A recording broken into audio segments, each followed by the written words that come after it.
Hey there, hot takers. Welcome to Hallmark hot takers. Yes, Hallmark hot takers. Welcome to another episode of Hallmark Hot Takes. This is episode what? 28. 28 of 31. And the countdown to Christmas offerings from the Hallmark channel where we watch them and rate them. And Jason will explain our ratings system. It's a sophisticated candy cane rating system where each of us has an opportunity between a half a candy cane and 5 candy canes on how much we like or dislike the movie for a total out of 10 candy canes. Right. So now that that's cleared up, tonight we are reviewing A Royal Queen's Christmas starring Megan Park and Julian Morris. So, rapid recap. And Arsenio Hall. No, Arsenio Hall, not in this movie. I wish he would have been in this movie. I would have really liked that. So, Dee Dee is a recent... She's been back at home for a while. She is a veteran who has kind of come back home and not quite sure what she wants to do with her life. So, she's back home with her parents. And she is directing the local children's choir concert that is part of this Queen's extravaganza. And her father is the pianist for the concert, but he hurts his hand, so she has to find a new pianist. And she happens to run into Colin at a fancy hotel, and he's just playing the piano, and she just asks him to fill in, and he says, sure. Well, you come to know that Colin is actually Prince Colin of Exeter, but he does not tell Dee Dee this. No. And so he agrees to help out with the concert. He's a really gifted performer, and he's in Queens from Exeter to headline some events that his country is doing for this international children's charity event. And he meets Dee Dee's family, and he hits it off with them. And his parents come to town, to Queens from Exeter, and kind of all hell breaks loose, and Dee Dee finds out that he's royalty because he never told her, and she's upset that he lied to her. And we find out that his parents want him to marry his longtime friend, some duchess. The Duchess. Whatever it was. And, you know, Dee Dee realizes that her and Colin are from two different worlds. It's never going to work out. But Colin is undeterred by her rejection and goes to bat against his parents, saying, I want to live my life, and all this nonsense. And his parents, at the end, decide, after not budging the entire movie, they decide he's right and he can live his life. He could even abdicate the throne if he wants. That's right. And so he gets on a scooter and hightails it to Queens, and hooks up with Dee Dee, and they confess their feelings, and they kiss, and that is A Royal Queen's Christmas. Wasn't a great recap, but well, you'll get into why it is when we do the what review. it is. So all right, stay tuned. Okay, so let's get into the review portion of the show. So I'm apparently starting, and I'm going to start with my likes. Uh-oh. Which is never a great sign. It is a teaser. So Colin has this assistant. What was his name? Wimpy? I don't know. It wasn't Wimpy. It was Wim something. Wimby. He had the best eyebrows in the business. Loved him. They were great. He was great. I liked great. him a lot. I thought that Colin was adorable. I liked him. He was a good kid. He was a little, he needed to get a little bit of a backbone, but he was adorable. There were a couple of good looks between Colin and Dee Dee that I thought, you could tell they, really, like during the concert, and I liked the concert when he was playing the kids, and his parents came and they saw that he was a really gifted, musician, and I really liked the concert portion. And I liked that when Dee Dee finds out that he was a prince, and she accuses him of lying to her, and she's very upset, and she won't take his calls. And he finds out she's at the hotel that he's been staying at to drop off something. And he comes downstairs in his slippers. Yeah. I thought that was nice. Hotel slippers. Yeah, those were my likes.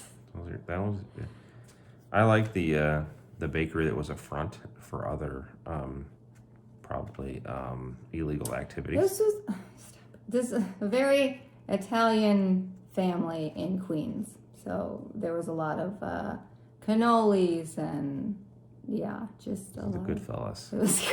It was Goodfellas for Hallmark. This is Sopranos Hallmark edition. The best part of the movie is the star of Hallmark, little beknownst star of Hallmark, Rob Thomas, kicked it off, saying how much he loves Hallmark movies, and then the movie started out with a song by Rob Thomas, which was amazing. Fantastic. He was inspired by Hallmark when he wrote that song. But he said it he was. got paid by Hallmark. He said he was. I believe in Rob I Thomas. wonder what his Matchbox 20 fans think about that. I like the fact that Wimby, I think that's his name, he low-jacked the prince. He did. So, like, wherever the prince was at, he had him on this app. It's like, oh, what are you doing in Queens? He's like, I'm looking for a queen. He did not say that. It would have been amazing if he did. And then, what was his name? Colin? Yeah. Played the piano like a boss. He did play the piano like a boss. I liked it. I liked him. Also, and then there was a canine. There was a dog named the General, because she was like from the canine unit. I thought it was a fun dog. That's all I got. What about Negative Town? Let's go to Let's go to Negative Town. All right. Population, lots of comments. The sashes on the royal outfits, I didn't like them. Those was too much. Like, are earned, Hyde. Yeah. Those are earned. So their meet cute at the beginning of the movie is she is dropping, Dee Dee's dropping off pastries to the hotel that Colin is staying at because they want to maybe hire her cousin's bakery for this event. So Colin and her run into each other and all the pastries get ruined. But she is like really mean to him after it happens. Like he's the worst person in the world because he accidentally ran into her. Right. And I didn't like that. I thought, I get it. It was like supposed to be like boss New Yorker and stuff, but I didn't. Well, I'm from the Midwest. No, we don't. I didn't like it. That. She should have been paying attention to where she was going. And then it was clearly an accident. He said he was sorry, so you just let it go, dude. And then they show them in the kitchen, and they're like destroyed.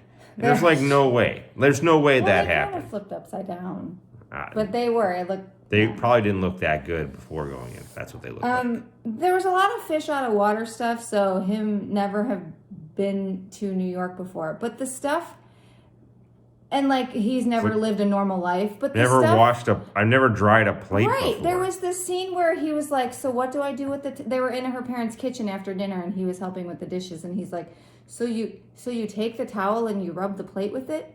Like you've never dried yourself after a shower. You don't know what to do with the towel. He's good. And then there was another scene where they were building a snowman, and he has a scarf, and he's like, "Oh, do you put it around the head?" Like you've worn a scarf before, and I don't know if it was like, oh, he was trying to be funny, but all the fish out of water stuff he wasn't an alien. Like he was a human. Dude, what if he was an alien? That's Hallmark. That's the next one. An alien Christmas movie. I thought that was so stupid. And it was too heavy on the stuffy royal behavior from his parents and everything. I get it. They were royalty. There was protocols and propriety and all that. But they took it way too far. It was, and... What else you got? I don't know. How did you like... the scooter. I hated that. So at the end of the movie, his parents gave him his blessing to go after Dee Dee. Even though he's like, oh, does that include I could like abdicate the throne? And they're like, oh, sure, your cousin Percy wants it too. Like, they were okay with it. Like, it's so stupid. But anyhow, so he goes to try and get a cab, and some old lady takes his cab. And then there's no other cabs, because this is New York City, and there's just no other cabs. So he looks around, and he goes and he buys this scooter with his Rolex off of this kid and drives it from the hotel to Queens. Yeah, from like New York to From like probably Upper West Side, maybe Midtown to Queens. In a matter of just a short amount of time. Right. Like it was so dumb. Why couldn't he just took a taxi? I don't understand. Right. Like there would have been, or like an Uber, or he's a royal prince. So I am sure there was a car available to him. Yeah. A luxury car. He didn't have to sell his watch. What about the fact that the principal of the school reaches out to her and she's like, hey, you did such an amazing job with the kids in this concert. were thinking about bringing programs to after school, even though earlier on they were talking about how they ripped programs out because they had no money. Right. So, like, I don't know, Dee Dee, they're probably looking forward for free. So there's no money there. No money. No money there. And also, like, it didn't solve anything. So, like, he's still the prince. He still has, like, how do they get together? Is he going to stay in New York? Right. Like, where does he stay? Is he sleeping on their couch? He doesn't have, right. Because she's at home. She lives with her parents. Right. It made no sense. And then you had the arranged right. marriage I feel thing. Like that this doesn't And that was dumb. Dumb. And there's this part where they're decorating the tree. They brought the lady to New York, and they were going to announce the engagement of these two. Neither of them were willing. Like, he didn't want to marry her, and she didn't want to marry him. So this is the 21st century, and I'm assuming they're a pretty forward-thinking country. No, they're not. I don't think you can just announce an engagement to two people who don't want to actually marry each other. She wasn't willing. I don't know. I think she was just trying to save face. I think she was willing. No, she isn't. But She said she was in love with someone else. Alexander. What was her name? I don't know. The Duchess. The Duchess, the redheaded ginger Duchess. What? Candy cane time. There was a lot I hated about this movie. The Ninja blender was product placement. They did sing some Jesus music. They were in a church. I like that. I didn't really like it. I wouldn't say it was the worst movie of the season. No, that's saved off already in other areas. But it was just, so much of it was so goofy. I really liked Colin, though. He was definitely worth a candy cane for me. Okay, so you're starting at 1. So I'm starting at 1. I think I'm going to give this a 1.5. 1.5. Yeah. I just don't know. It was a little bit good. I mean, I give it a 1. It's like 2.5. So here's the thing. The reason that this is so upsetting for me is because I really would like you to change your mind on the royal movies. No, and this is not one of those movies that's going to change Jay's mind. This was not a good offer. I'm hard. Like, the other one was because it had Lacey in it. That's the only reason it had scored high. Because I'm not buying them. Didn't buy this one. Well, he wasn't a prince in the Lacey. He was just a duke. I mean, that's a same whole different ballgame. All right, let's do a preview of So wait, a what was sequel. this one? This one got what? 3.5? 2.5? What did I get? What'd you give it? I gave it 1, and you gave it 1.5. So that's 2.5. You only gave it 2.5. So 2.5. It's near the bottom, but it's not in the candy cane hell. Hot take hell of candy cane ratings, but it's knocking on the door. It's not doing well. It's knocking on the door. So all right. Let's do it. Preview time. Okay, so preview time. So the next movie we have, this is a little bit exciting, is the second Sister Swap movie, Christmas in the City, starring Ashley Williams, Kimberly Williams Paisley, and Keith Robinson. So and who? Kevin Nealon. No. Kevin Nealon not in this movie. Stop. They're going to do some flashback video of Kevin Nealon. He's not in this movie. Yes. So we're going to follow... He's in the bidding. I see it right there on your computer. It says starring.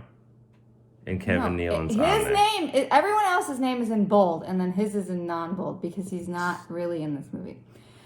So we're going to follow Meg this time and what happens to her in Salt Lake City when she takes over Jennifer's restaurant. So this has some big shoes to fill. This is a bold move. Well, here's the thing. The sequel within the season. Here's the thing. Move. So the first movie got a 10. Yeah.